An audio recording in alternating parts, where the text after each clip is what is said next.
was great to be within the leaders of manufacturing of Saudi Arabia and to be able to discuss with them and to participate in all the keynote speaking and discussing the advance of manufacturing in Saudi Arabia and worldwide as well. So it was a pretty interesting sessions, and it was great to be able to participate with those leaders and to speak with them and understand their pain points and what they are doing and currently working on.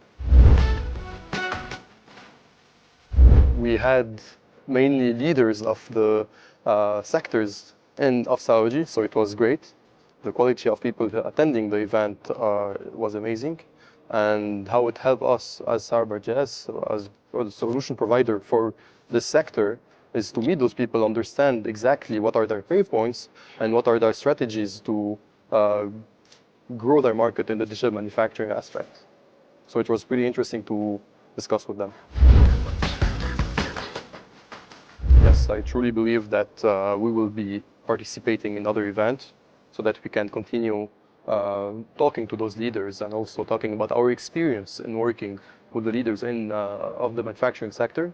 So we will for sure be here next year and the other coming years.